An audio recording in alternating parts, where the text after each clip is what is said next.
আমার শ্বশুর আমাকে ৮০ কোটি টাকা দিয়ে বললেন আমি যেন তার ছেলের জীবন থেকে হারিয়ে যাই। উনি ততক্ষণও জানে না আমার গর্ভে বড় হচ্ছে এই বংশের উত্তরাধিকারী, তাও আবার যমজ সন্তান। আমি টেবিলে বসা, আমার সামনে এগিয়ে দিলেন ৮০ কোটি টাকার চেক বইটা। মনে হচ্ছিল আমার শ্বশুর কোনো ভুল সংশোধন করছে। ৮০ কোটি টাকা। শীতল গলায় বললেন, আয়ন আজ ফ্লাইটে লন্ডন থেকে ভোরে আসবে। আয়ন আসার আগেই তুমি এই শহর ছেড়ে চলে যাবে। নীল কালিতে লেখা শূন্যগুলোর দিকে তাকিয়ে রইলাম আমি। কতগুলো শূন্য, কত গভীর নীরবতা। আমরা বসেছিলাম সে গুলশানের ডুপ্লেক্স বাড়ি স্টাডি রুমে, যেখানে প্রতিটা আসবাবপত্র দাম সাধারণ মানুষের সারা জীবনে আয়ের চাইতেও বেশি। চৌধুরী সাহেব জানালার পাশে দাঁড়িয়েছিলেন। ব্যস্ত শহর, মানুষের জ্যাম, সবই দেখা যাচ্ছিল। এতটাই শান্ত ছিলেন যে উনি কোনো মেয়ের জীবন কেনাবেচা করছে না, মনে হচ্ছে কোনো ব্যবসায়িক চুক্তি করছে। রাইসা, তুমি আমার ছেলের জন্য যোগ্য নও। তার লেভেল পর্যায়ে জীবন সঙ্গী লাগবে। কোনো মধ্যবিত্ত স্কুল শিক্ষিকা নয় যে ভুল করে আমাদের নামের প্রেমে পড়ে গিয়েছে বংশের। আমি আমার হ্যান্ডব্যাগটা জোরে চেপে ধরলাম। ব্যাগের ভিতরে এখন আমার টেস্টের রিপোর্টগুলো আছে। আমার ব্যাগের ভিতরে ছিল সেই ল্যাবের টেস্টের রিপোর্টগুলো, যা আমি কাউকে দেখাইনি এবং কি আয়ানকেও না। আমি আজকে নিশ্চিত হয়েছি গত কয়েকদিন ধরে আমার শরীর যা জানান দিচ্ছিল এটা সত্যি। আমি মা হতে চলেছি। কিন্তু চৌধুরী সাহেব এটা জানতেন না। যদি জানতেন হয়তো বা আরো নিষ্ঠুর হতেন। আয়ান আর আমার কথা বলার অধিকার আছে। মৃদু করে হাহা করে হাসলেন আর বললেন, আমরা যা বলবো আয়ান তাই করবে। আর এই বংশের খারাপ কিছু হয় আয়ন এটা কখনোই করবে না। ঠিকই, আয়ন তাই করেছে। আমার শ্বশুর চৌধুরী মশাইয়ের কথাটা আমার মনের কিনারে আরো কেন জানি বেশি কষ্ট দিচ্ছে। কারণ আমি খুব ভালো করে জানতাম আয়ন এইরকমই মানুষ। যে মানুষটা আমাকে সারা জীবন পাশে থাকার প্রতিশ্রুতি দিয়েছে, ওই মানুষটা যখন ফ্যামিলির সামনে পড়ে যায় তখন নিজের স্ত্রীকে রক্ষা করার ক্ষমতায় রাখে না। আয়ন যখন আমার সঙ্গে একান্ত থাকতো সে আমাকে পাগলের মতো ভালোবাসতো। যখনই তার বাবা কিংবা ফ্যামিলির অন্য কারোর সামনে দাঁড়াতো সে আমাকে চিনতই না, সে আমাকে রক্ষা করতেই জানতো না। যে পুরুষ আড়ালে আমাকে সারা জীবন পাশে থাকার আশ্বাস দেয়, আমার জন্য নাকি দুনিয়া ছাড়তে পারে, ওই পুরুষ তার পরিবারের মানুষের সামনে আমাকে রক্ষাটুকুও করতে পারে না। টেবিলের উপরে আগে থেকে ডিভোর্স পেপার তৈরি ছিল। এই কাগজ অনুযায়ী মেনে নিচ্ছি যে এই বিয়েটা ভুল ছিল। আমি কিছুই দাবি করব না এবং কি কোনোদিনও ফিরে আসব না। চৌধুরী পরিবার থেকে চিরদিনের জন্য চলে যাব, উনি আমাকে আদেশ দিলেন। তখন হঠাৎ করে হাতটা আমার পেটের কাছে যেয়ে থামলো আর আমার শরীরটা থরথর করে কাঁপতেছিল, চোখ দিয়ে পানি পড়তেছিল। কালকে সকাল হতে না হতে ঢাকা শহরে সবাই জানবে তুমি আমার ছেলেকে টাকার জন্য ফাঁসিয়েছিলে।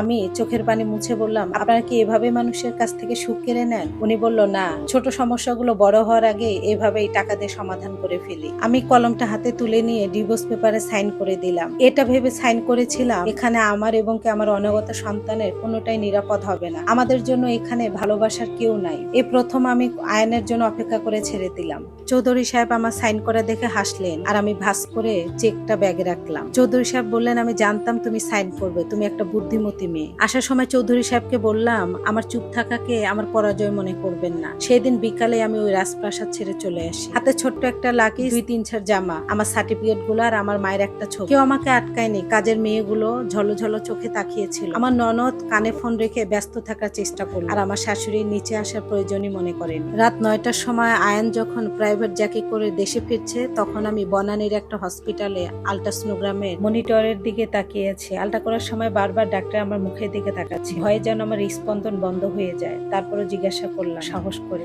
ডক্টর কি হয়েছে? বারবার কেন আপনি আমার মুখের দিকে তাকাচ্ছেন? ডক্টর হেসে দিয়ে বলল, আলহামদুলিল্লাহ বলো রাইসা, তোমার গর্ভে একটা নয় 4-4টা সন্তান। তোমার তো সৌভাগ্য।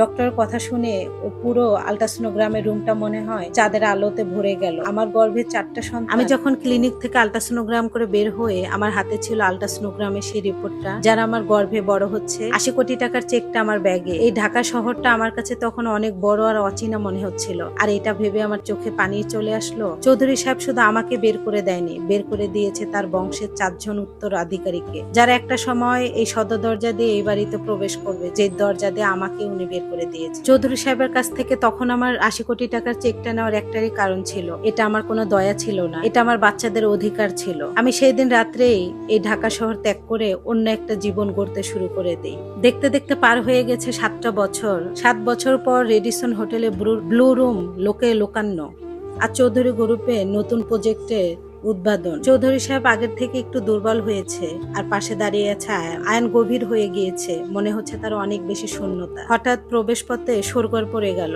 4টা মার্সিডিজ গাড়ি এসে দাঁড়িয়ে গেল। 4টা মার্সিডিজ গাড়ি থেকে নামলো ছোট ছোট 4টা ছেলে। সবারই একই রকম পরা নেভি ব্লু স্যুট, সাদা শার্ট, আর সেই পরিচিত চৌধুরী বংশের আভিজাত্য।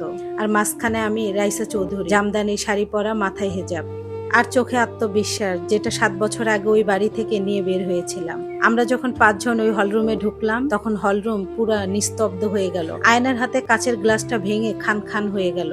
চৌধুরী সাহেব থরথর করে কাঁপতে কাঁপতে আমার দিকে এগিয়ে আসলেন আর বললেন, রাইসা, তুমি এখানে কিভাবে? আর এই 4টা বাচ্চা? চৌধুরী সাহেবের চোখে কোনো খারাপ লাগা কাজ করছিল না, আছিল শুধু তেজ আর জেদ। চৌধুরী সাহেবকে আমি বললাম মুস্কি হাসি দিয়ে, আপনি 80 কোটি টাকা দিয়ে যেই ঝামেলা মিটিয়ে দিতে চেয়েছিলেন, আল্লাহ তাআলা তা 4 গুণ করে পাঠিয়ে দিয়েছে। পরিচয় করিয়ে দেয়, ইমরান, আরিয়ান, এহসান এবং আয়াজ, আপনার নাতি।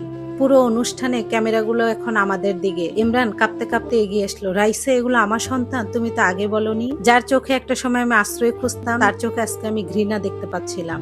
আমি আয়ানকে বললাম যে নিজের স্ত্রীকে অন্যদের কাছ থেকে রক্ষা করতে পারে না, সে 4 জন প্রাণকে কখনোই রক্ষা করতে পারতো না। আমার শ্বশুর তখন বলল, এটা অসম্ভব, তুমি কোনো চাল চালছো। তখন আমি সে 7 বছর আগের 80 কোটি টাকার চেকটা ছিঁড়ে তার পায়ের সামনে ছুড়ে দিলাম আর বললাম, আপনার 80 কোটি টাকা আমার সন্তানের একটু ভালোবাসা এটার চাইতে অনেক বেশি। আমি আপনার কাছে সম্পত্তির ভাগ নিতে আসিনি, শুধু এটা জানাতে এসেছি যে চৌধুরী বংশের উত্তরাধিকারীরা আমার কাছে। আপনার এই সাম্রাজ্য আমার বাচ্চাদের দরকার নাই, এটা কেবল শুধুমাত্র একটা ইট পাথরের খাঁচা। আয়ন তখন ডুকরে কান্না করতেছে আর বলতেছে, একটা বার তো ছুতে দাও আমাকে। আয়ন যখন বাচ্চাদেরকে ছোঁয়ার উদ্দেশ্যে সামনে এগিয়ে আসে, তখন আমার বড় ছেলে 1-2 পা পিছিয়ে এসে বলে, আমাদের তো বাবা নেই, আমার মা বলেছে আমাদের বাবা আমাদেরকে রেখে চলে গিয়েছে, আমাদের আপন বলতে শুধুমাত্র আছে মা। তখনও আয়ন ডুকরে কান্না করছিল। আজ আমি 0 থেকে সাম্রাজ্য তৈরি করেছি, আমার বাচ্চাদের কোনো কিছু কম রাখিনি। আপনি না বলেছিলেন আমি আপনার ছেলের বউ হওয়ার যোগ্য না? আপনি আমাকে অপমান করে তাড়িয়ে দিয়েছিলেন। আমার বাচ্চাদেরকে নিয়ে যখন আমি হলরুম থেকে বের হয়ে যাচ্ছিলাম, পিছন ঘুরে দেখলাম একজন বৃদ্ধ চৌধুরীর আত্মনাদ আর অনুতপ্ত